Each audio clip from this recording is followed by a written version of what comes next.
23वां अध्याय वर्णन आंवला तुलसी जान। पढ़ती सुनने से कमल हो जाता कल्याण। नारद जी बोले, हे राजन, यही कारण है कि कार्तिक मास के व्रत उद्यापन में तुलसी की जड़ में भगवान विष्णु की पूजा की जाती है। तुलसी भगवान विष्णु को अधिक प्रीति प्रदान करने वाली मानी गई है। राजन, जिसके घर में तुलसी वन है वह घर तीर्थ स्वरूप है। वहाँ यमराज के दूत नहीं आते।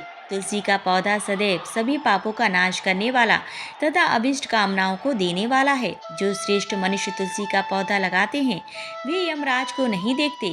नर्मदा का दर्शन, गंगा का स्नान और तुलसी वन का संसंग, यह तीनों एक समान कहे गए हैं। जो तुलसी की मंजरी से संयुक्त होकर प्राण त्याग करता है वह सैकड़ों पापों से युक्त ही क्यों ना हो तो भी यमराज उसकी ओर नहीं देख सकते। तुलसी को छूने से कामिक, वाचिक, मानसिक आदि सभी पाप नष्ट हो जाते हैं। जो मनुष्य तुलसी दल से भगवान का पूजन करते हैं वह पुनः गर्भ में नहीं आते, अर्थात जन्म मरण के चक्कर से छूट जाते हैं। तुलसी दल में पुष्कर आदि समस्त तीर्थ, गंगा आदि नदियाँ और विष्णु प्रवृत्ति सभी देवता निवास करते हैं। ये राजन, जो मनुष्य तुलसी के काष्ठ का चंदन लगाते हैं उन्हें सहज ही मुक्ति प्राप्त हो जाती है और उनके द्वारा किए गए पाप उनके शरीर को छू भी नहीं पाते।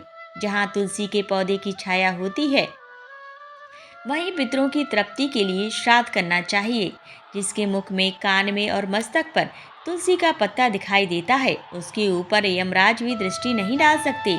फिर दूतों की तो बात ही क्या है। जो प्रतिदिन आदर पूर्वक तुलसी की महिमा सुनता है वह सब पापों से मुक्त हो ब्रह्मलोक को जाता है। इसी प्रकार आंवले का महान वृक्ष सभी पापों का नाश करने वाला है।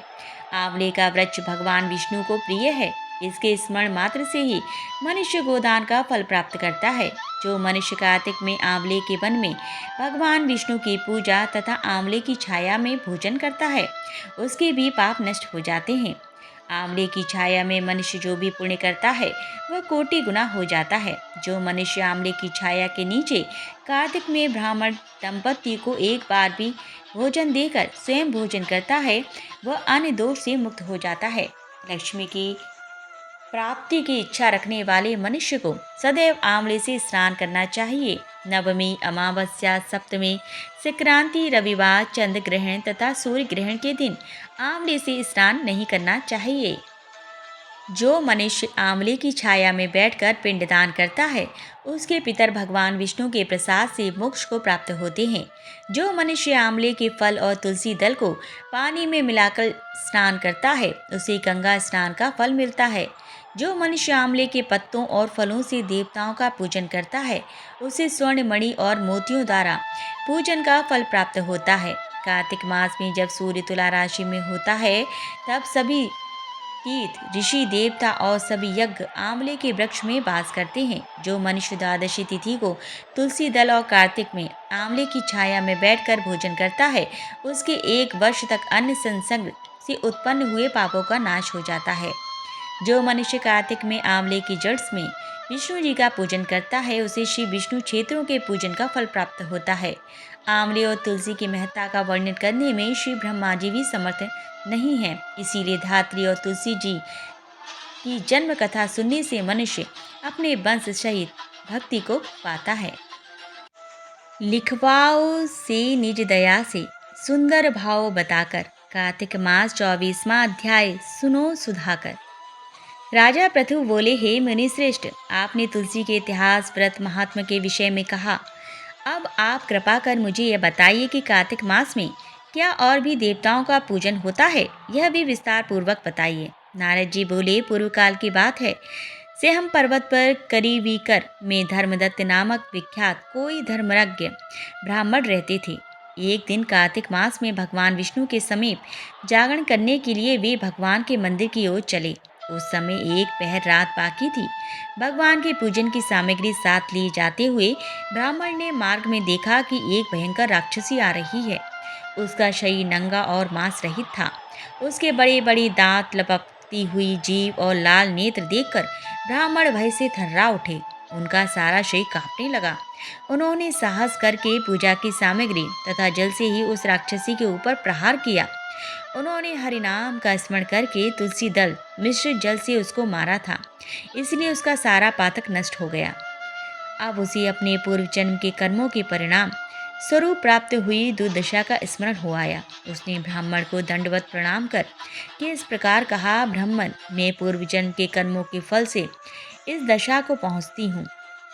अब मुझे किस प्रकार उत्तम गति प्राप्त होगी? धर्मदत्त ने उसे इस प्रकार प्रणाम करते देखकर आश्चर्यचकित होते हुए पूछा, किस कर्म के फल से तुम इस दशा को पहुंची हो? कहाँ की रहने वाली हो? तुम्हारा नाम क्या है और आचार व्यवहार कैसा है?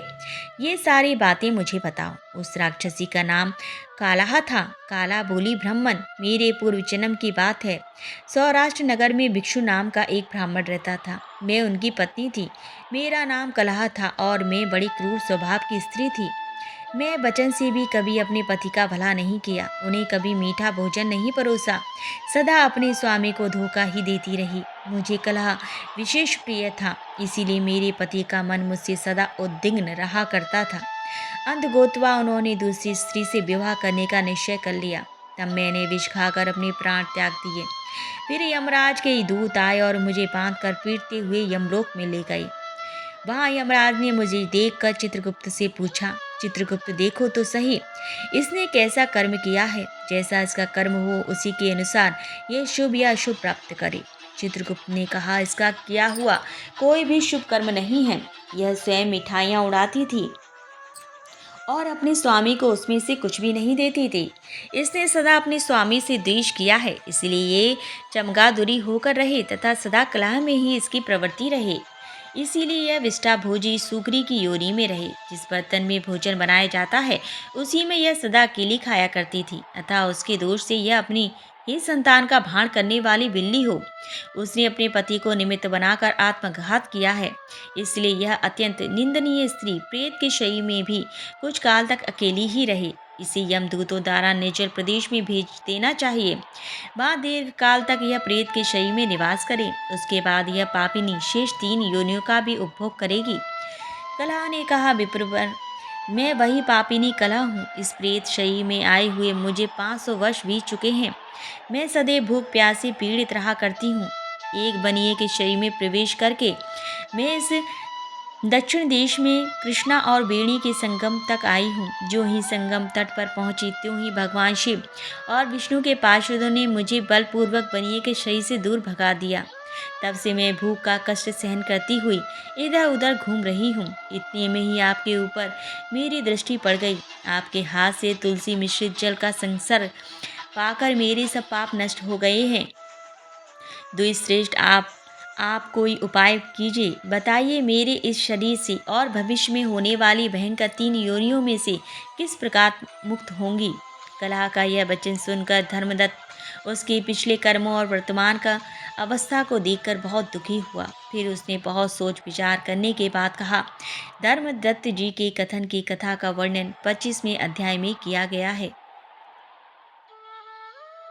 जय जय तुलसी भगवती सत्यवती सुखदानी। नमो नमो हरि प्रेयसी श्री वृंदागुन खानी। श्री हरि शीश विरजनी देहु अमर वर अम्ब। जनित हे वृंदावनी अब ना करहु विलंब। धन्य धन्य श्री तुलसी माता, महिमा अगम सदा श्रुति गाता। हरि के प्राणों से तुम प्यारी, हरहि हेतु कीनो तप भारी। जब प्रसन्न है दर्शन दीनो, तब को कर जोरी विनय उस कीनो। हे भगवंत कंत मम हो, दीन जानी चरण हो। सुनी लक्ष्मी तुलसी की बानी, तीनों श्राप कद पर आनी। उस अयोग्य वर मंगलहारी, हो बिटप तुम जड़ तनुधारी। सुनी तुलसी है शाप्यो थे ठामा, करहु बास तू नीचन धामा। दीनो बचन हरि तब तत्काला, सुनहु सुमखि जनि हो बियाला। समय पाहि ब्याहो रोपति तोरा, पूजहु आस बचन सत मोरा। तब गोकुल मह गोप सुदामा, तासु बही तुलसी तो बामा। कृष्ण रास लीला के माही, राधे शाक्यो प्रेम लख नाही। दियो श्राप तुलसहि तत्काला, नर लोकहि तुम जन्महु बाला। यो गोप वह दानव राजा, शंख चूर्ण नामक शिर ताजा। तुलसी भाई तासु की नारी, परम सती गुण रूप अगारी। अस द्वे कल्प बीत जब गययु, कल्प तृतीय जन्म तब भययु। वृंदा नाम भयो तुलसी को, असुर जलंधर नाम पति को। करि अति द्वंद अतुल बल धामा, लीना शंकर से संग्राम।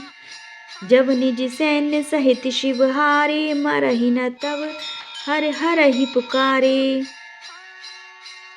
पतिव्रता वृंदा थी नारी, को न सकी पतहि संहारी। तब जलंधर ही वेश बनाई, वृंदा ठिगी हरि पहुँचौ जाई।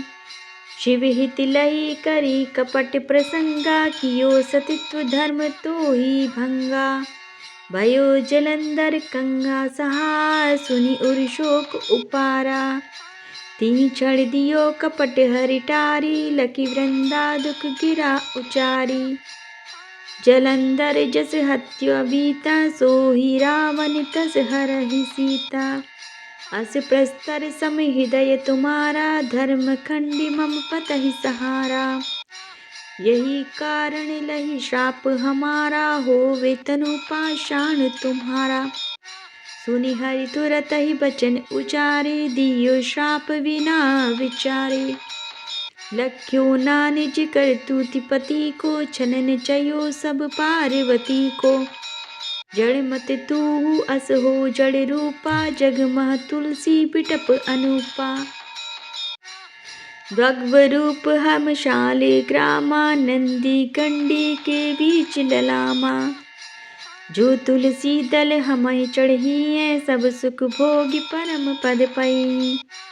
बिन तुलसी हरि जलत शरीरा, अति शय उठत शीश और पीरा। जो तुलसी दल हरि शिर धारत, जो शस्त घट अमृत डारत। तुलसी हरि मन रंजन हारी, रोग दोष दुख भंजन हारी। प्रेम सहित हरि भजन निरंतर, तुलसी राधा में नहीं अंतर। व्यंजन हो 56 प्रकारा, बिन तुलसी दल हरहि प्यारा। सकल तीरथ तुलसी तर छाई, लहत मुक्ति जन संशय नाई। कवि सुंदर एक हरि गुण गावत, तुलसी निकट सहस गुण पावत। वसत निकट दुर्वासा धामा, जो प्रयास ते पूर्व ललामा। पाठ करहि जो नित नर नारी, होई सुख भाषहि त्रिपुरारी। तुलसी चालीसा पढ़हि, तुलसी तरु ग्रह धारी। दीप दान करे पुत्र फल, पावै बंध्यो नारी। सकल दुख दरिद्र हरिहार, हुई परम प्रसन्न। आशिय धन जन लड़हि, ग्रह बसहि पूर्ण अत्र। लाहि अभिमत फल जगत मह, लाहि पूरण सब काम। जेहि दल अर्पहि तुलसी, तहाँ तहस बसहि हरे राम। तुलसी महिमा नाम लख, तुलसी सुत सुख राम। मानस चालीसा, रच्युं जग मह तुलसी दास। जय जय तुलसी माता, मैया जय तुलसी माता। सब जग की सुखदाता, सबकी परिमाता। जय तुलसी माता, मैया जय तुलसी माता। सब योगों से ऊपर, सब रोगों से ऊपर, मैया सब रोगों से ऊपर रज से रक्ष करके सबकी भवत्राता। ओम जय तुलसी माता मैया जय तुलसी माता। बटु पुत्री है श्यामा सूरवल्ली है ग्राम्या। मैया सूरवल्ली है ग्राम्या। विष्णु प्रिय जो नर तुम को सेवी तो नर तर जाता। जय तुलसी माता मैया जय तुलसी माता। हर के शीश विराजत त्रिभुवन से हो वंदित। मैया त्रिभुवन से हो वंदित। पतित जनों की तारिणी पतित जनों की तारिणी तुम हो विख्याता। जय तुलसी माता मैया जय तुलसी माता। लेकर जन्म विजन में आई दिव्य भवन में। मैया आई दिव्य भवन में। मानव लोक तुम्हीं से सुख संपत्ति पाता। मैया जय तुलसी माता। हरि को तुम अति प्यारी श्याम वर्ण सुकुमारी। मैया श्याम वर्ण सुकुमारी। प्रेम अजब है उनका तुमसे कैसा नाता। मैया तुमसे कैसा नाता। हमारी विपत हरो तुम कृपा करो माता। मैया कृपा करो माता। जय तुलसी माता मैया जय तुलसी माता। मैया जय तुलसी माता। सब जग की सुखदाता सबकी बर माता। मैया सबकी बर माता। सब योगों से ऊपर सब रोगों से ऊपर डज से रक्ष करके सबकी भवत्राता। ओम जय तुलसी माता मैया जय तुलसी माता। ओम जय तुलसी माता जय तुलसी माता। मैया जय तुलसी माता। सब जग की सुखदाता सबकी बर माता। जय तुलसी माता मैया जय तुलसी माता। जय तुलसी माता मैया जय तुलसी माता।